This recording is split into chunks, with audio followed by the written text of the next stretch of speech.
আসসালামু আলাইকুম ফ্রেন্ডস, আজকে আমি করব ফুলকপি আলু টমেটো দিয়ে এক মজাদার রেসিপি। তাহলে চলুন আগে ফুলকপি আলু টমেটোকে কেটে নিই। আমি ফুলকপি আলুকে এভাবে কেটেছি। এখন ফুলকপি আলুকে আমি ভালো করে ধুয়ে নেব।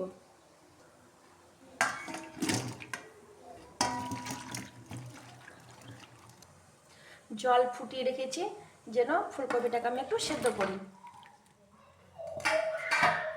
একটু নাড়াচাড়া করে নেব। আমি ফুলকপিকে হালকা করে সেদ্ধ করেছি। এবার সব ফুলকপি আমি একটা পাত্রের মধ্যে উঠিয়ে নেব। আলু ফুলকপি টমেটো তরকারিটা করার জন্য আমি এই মশলাগুলো রেডি করেছি। আগে একে আমি মিক্সিতে ব্লেন্ড করে নেব। মশলা আমার ব্লেন্ড করা হয়ে গেছে।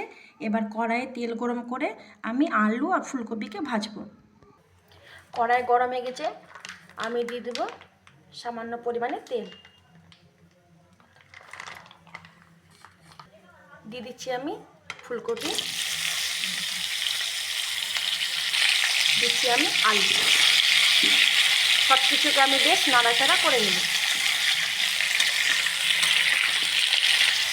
দিচ্ছি আমি হাফ চামচ লবণ, দিচ্ছি আমি হাফ টেবিল চামচ হলুদের গুঁড়ো।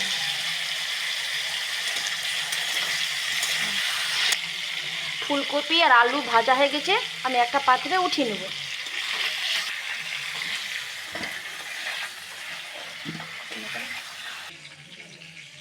দেখুন কি সুন্দর ভাজা হয়েছে ফুলকপি আর আলু। এবার আমরা রেডি করব মশলাপাতির জন্য। তাহলে চলুন। কড়াই দিচ্ছি আমি একটু সামান্য তেল,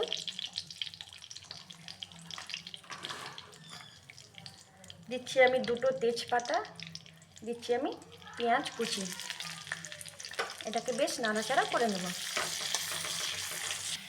এখানে পেঁয়াজ ভাজা হয়ে গেছে, আমি দিয়ে দেবো মশলা। আদা রসুন জিরে আছে এখানে।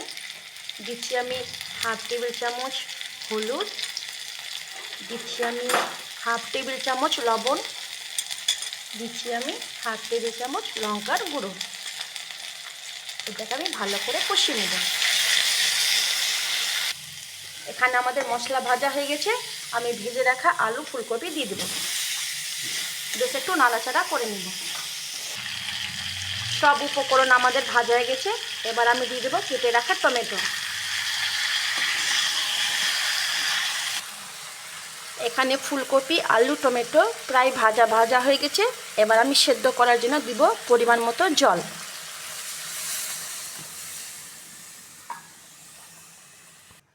আমি ঢেকে রেখে দেব 10 থেকে 15 মিনিটের জন্য। দেখুন আলুটা কি সুন্দরভাবে সেদ্ধ হয়ে গেছে। রেডি হয়ে গেছে আমাদের আলু টমেটো ফুলকপির একটা নতুন মজাদার রেসিপি। এখানে আমি দিব হাফ টেবিল চামচ গরম মশলার গুঁড়ো। এটাকে একটু নাড়াচাড়া করে নিই।